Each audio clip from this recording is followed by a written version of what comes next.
Salut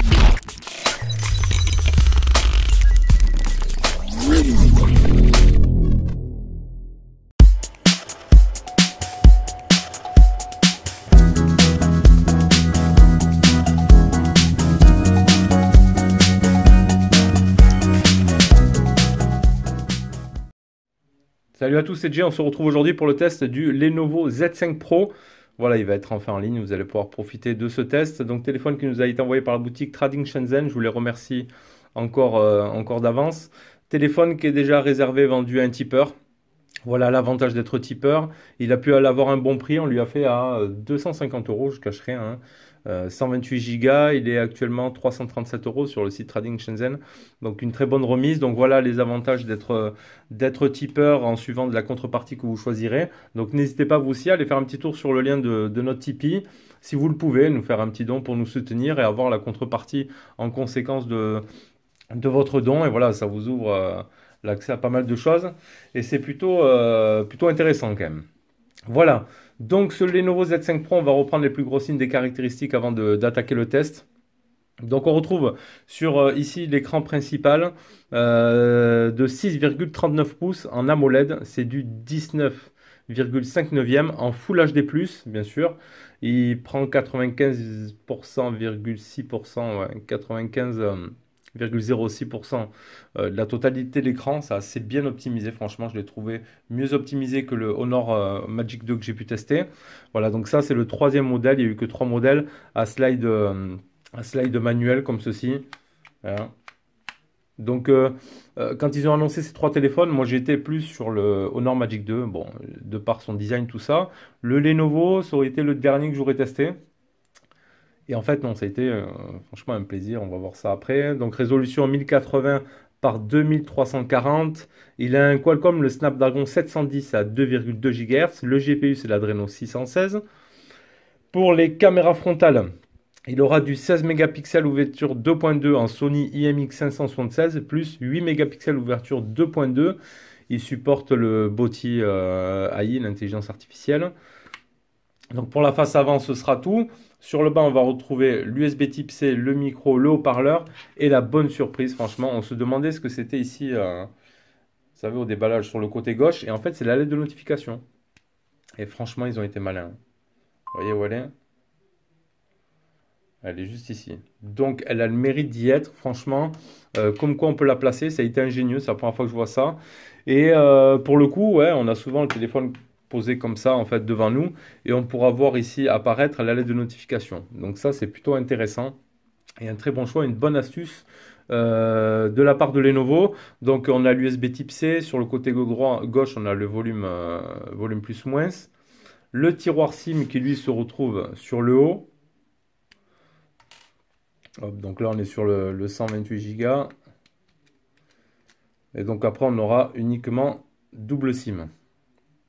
Double nano SIM, ça suffit quand même. On a le micro d'ambiance ici. Sur le côté droit, on a le bouton power et sur l'arrière, on a les doubles caméras. Donc, on a du 24 mégapixels pour la principale en IMX 519 du Sony ouverture 1.8 et la deuxième en 16 mégapixels IMX 576 en ouverture 1.8 avec bien sûr l'intelligence artificielle, le double flash LED et ici le logo Lenovo. Ensuite, quand on l'ouvre, on peut regarder ici un design assez sympa ici du tiroir coulissant. Donc le téléphone en lui-même est un petit peu épais, hein. Il fait 9,3, il fait donc 155,12, 73,4 de largeur, un poids de 210 grammes, un petit peu épais aussi. Il offrira une batterie de 3350 mAh en fast charge, quick charge 3.0, un son stéréo, un Bluetooth 5.0, un capteur d'empreinte sous l'écran. Donc on va le faire de suite à infrarouge, hein, qui fonctionne plutôt pas mal. Donc quand on n'a pas d'Always On Display par contre, on soulève le téléphone, voilà, ça l'affiche. Et là on peut déverrouiller avec l'empreinte digitale qui fonctionne plutôt pas mal. Et sinon on aura la reconnaissance faciale ici, infrarouge, vous avez vu. Comme on pouvait retrouver sur le Mi 8. Donc ça fonctionne plutôt pas mal. Le Bluetooth 5.0, donc l'aide de notification on l'a vu. Après pour les bandes réseau, bon, ce sera la B1, B3, B4, B5, B7, B8. Voilà, donc on a fait le tour des caractéristiques, on va pouvoir commencer au test. Donc on va commencer directement avec l'écran. Et franchement, moi j'ai trouvé l'écran super par rapport au Nord Magic 2. De part qu'ils ont monté l'écran vraiment haut, donc on n'a aucun haut-parleur visible ici. Donc tout simplement, quand vous allez composer ici un numéro pour appeler quelqu'un, ils vont vous dire de slider, paf, pour laisser apparaître, et après on communiquera tout simplement comme ça. Et c'est pas gênant d'avoir l'oreille là, franchement on le sent même pas. Pour ma part, franchement, ça m'a pas gêné, mais au moins on profite franchement de l'écran vraiment complet, on n'aura pas de haut-parleur directement sur l'écran principal. Donc ça c'est vraiment sympa. Donc on est sur la MOLED, voilà. Franchement, après, aucune surprise, un très bel écran, hein. Franchement, je le redis encore, il m'a vraiment bluffé dès l'allumage, et même à l'utilisation, il est super agréable et tout. Aucune problématique pour ça, hein. Hop, on va faire retour, clac, on va regarder les photos réelles.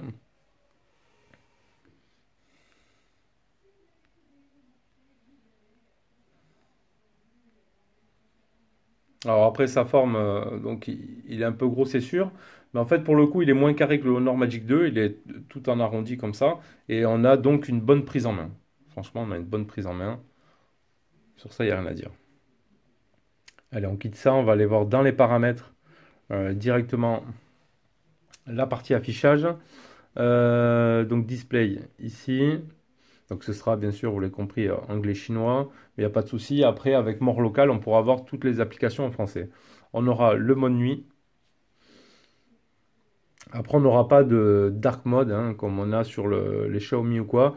On a les double tapes pour réveiller l'écran, tout ça.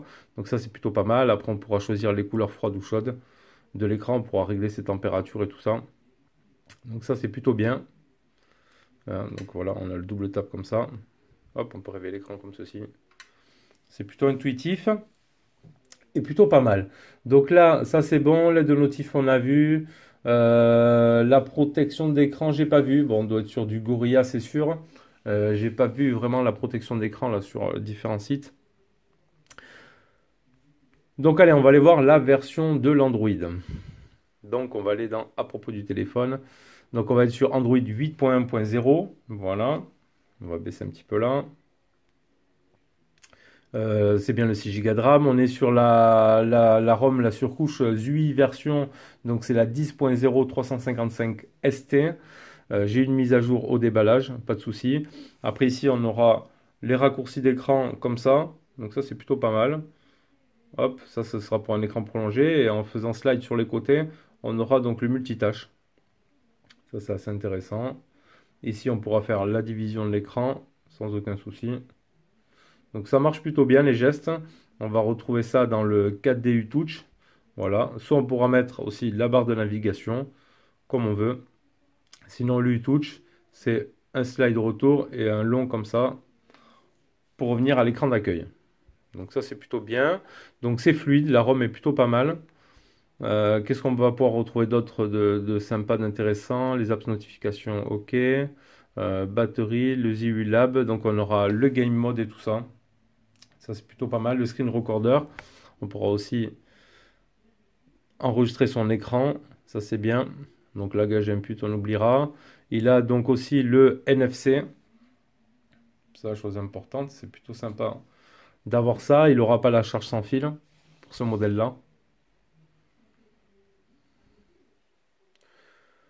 Donc ici, les panneaux d'accès, le wallpaper, le design, le NFC, le OP. Donc après, assez complet, plutôt pas mal. Le Play Store, on l'installe aussi depuis le store Lenovo, sans aucun problème. Donc moi, je l'ai installé ici, il n'y a pas de souci. Après, tout le reste fonctionne. Pour la ROM, c'est bon.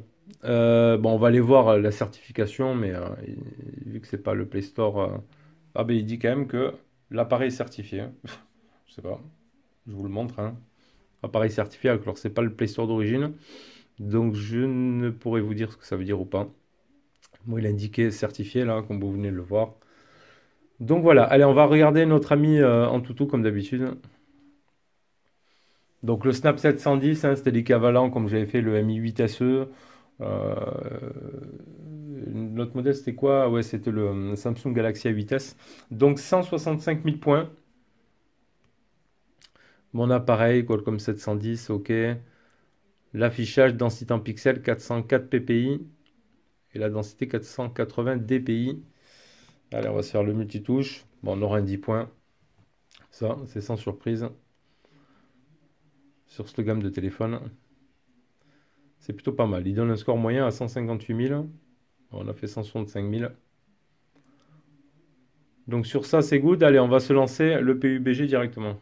Allez, on est parti pour le PUBG. Bon, il n'y aura pas de souci. Donc on est en mode HD, qualité élevée, réaliste. Donc il n'y aura pas de souci à ce niveau-là. Ça va être fluide. Je vais juste essayer de ne pas me faire dégommer de suite, comme d'habitude. En plus, c'est rien que pour se cacher ici. Là. On va aller vite fait par là-bas.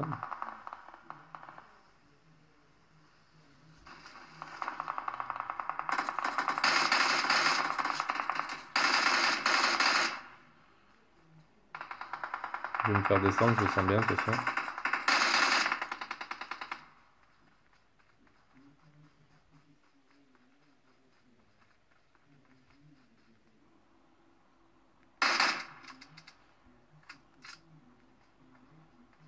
Bon, ça fonctionne, hein, pas de souci. Hein.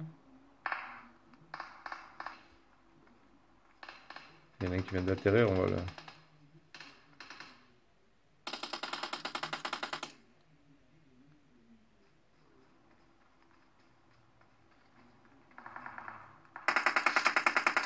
Bon, allez, dégommé. Il était juste derrière. Alors franchement, là, hein, le PUBG, nos soucis là-dessus, ça fonctionne nickel. Allez, on va s'intéresser à l'appareil photo. Donc ici, on est sur le mode photo directement. On va aller dans les paramètres.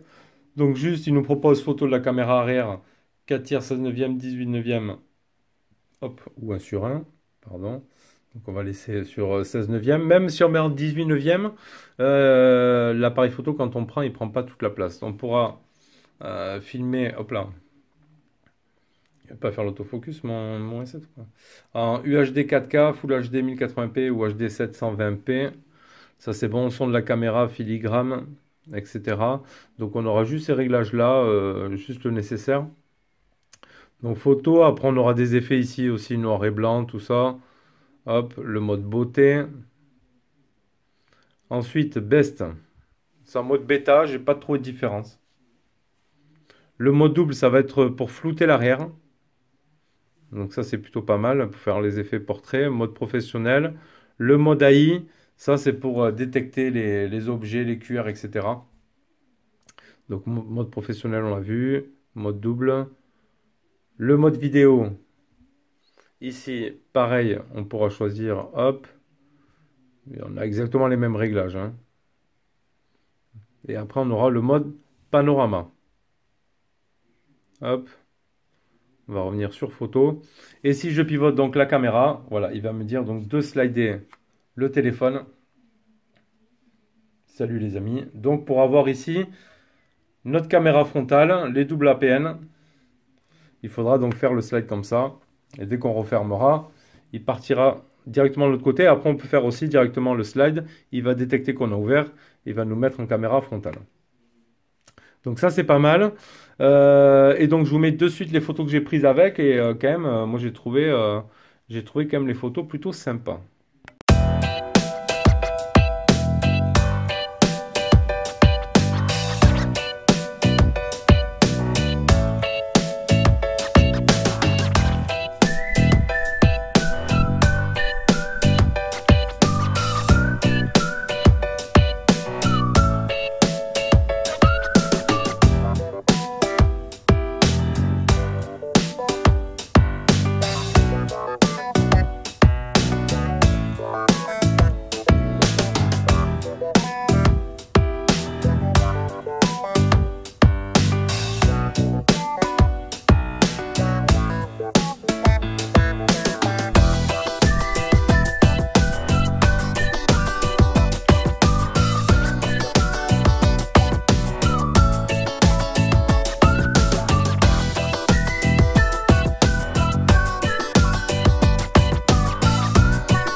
fixe du GPS. Donc, premier fixe en 9 secondes avec 19 satellites trouvés sur 37 satellites. Non, 37 trouvés, oui, 19 utilisés.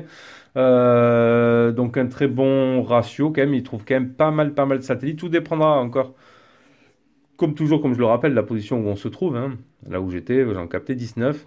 Deuxième fixe plus rapide, 4 secondes avec 37 et 20 utilisés. Donc c'est pas mal. Et est-ce que j'ai fait le petit maps ouais, qui va bien. Donc ça fonctionne plutôt bien. Ça éclaire quand même pas mal hein, ces écrans. Franchement, même en extérieur, j'ai pas eu besoin de le pousser à fond. Donc ça c'est quand même une bonne chose. Donc le GPS ça fonctionne. Allez, on va regarder audio-vidéo. On va se faire l'audio-vidéo directement. Donc il propose un son stéréo. Donc on va voir ça de suite. On va commencer par la musique. Alors,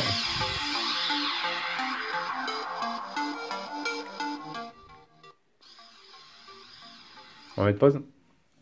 Je crois aussi, si je dis pas de bêtises, qu'il avait le Dolby Atmos. Il n'y a pas d'application musique native, donc j'ai dû en télécharger une en fait. Hop, je vais ressortir de là. On va aller dans paramètres. On va partir dans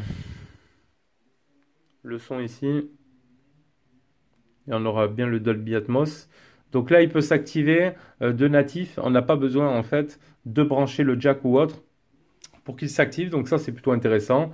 Donc on va rester en music mode. Donc vous aurez bien le Dolby Atmos directement ici dans le son en fait.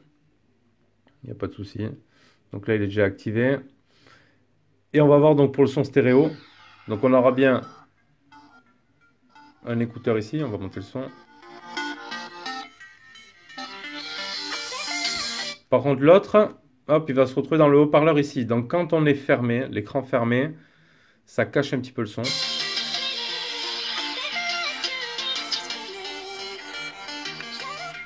Mais on entend quand même la différence. On l'entend quand même ici un peu.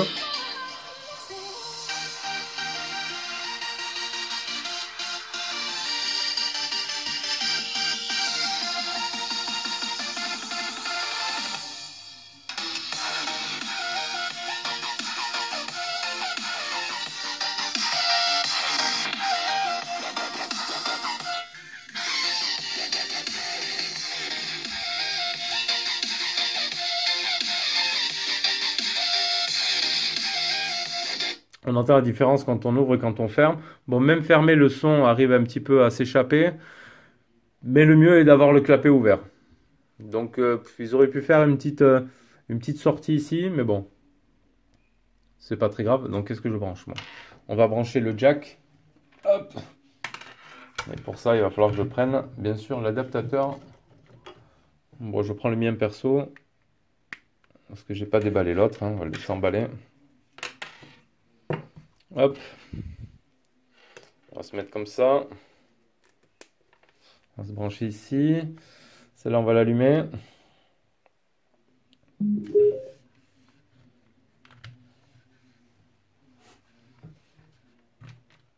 AUX mode. AUX mode. Maximum volume. Ok. Regarde la basse. Hein. Il y a même un peu trop de basse. Hop. Si on va modifier ici, si on met vidéo mode. Ouais, c'est mieux.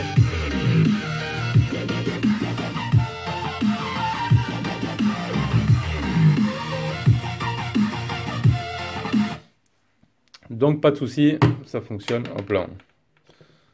Si je coupe pas le truc à chaque fois, ça fera toujours vibrer.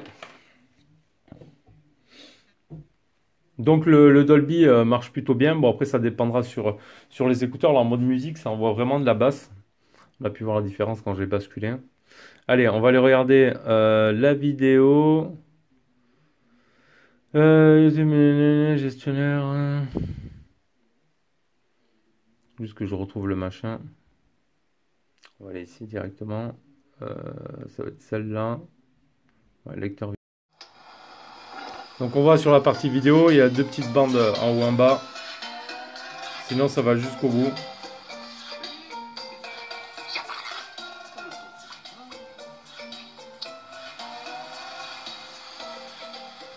Donc plutôt bon. Et on a aussi Netflix qui fonctionne bien. Il n'y a pas de souci sur ça.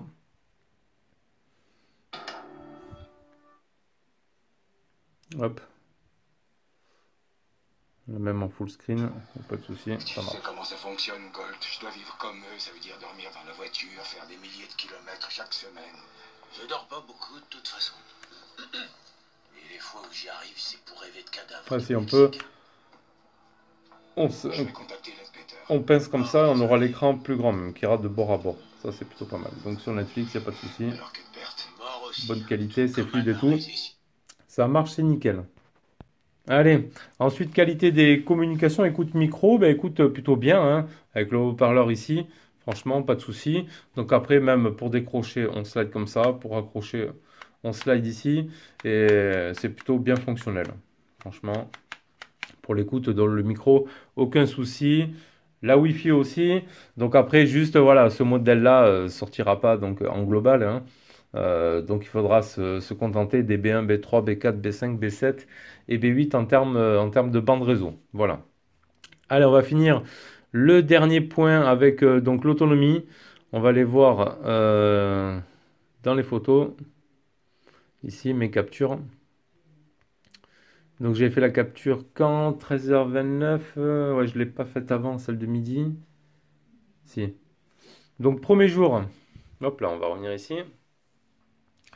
Première capture, 18h30. J'avais utilisé 46% en 10h07, donc il me restait 53% en fin de première journée. Donc c'était très bien, franchement, pas de souci pour 3350 mAh.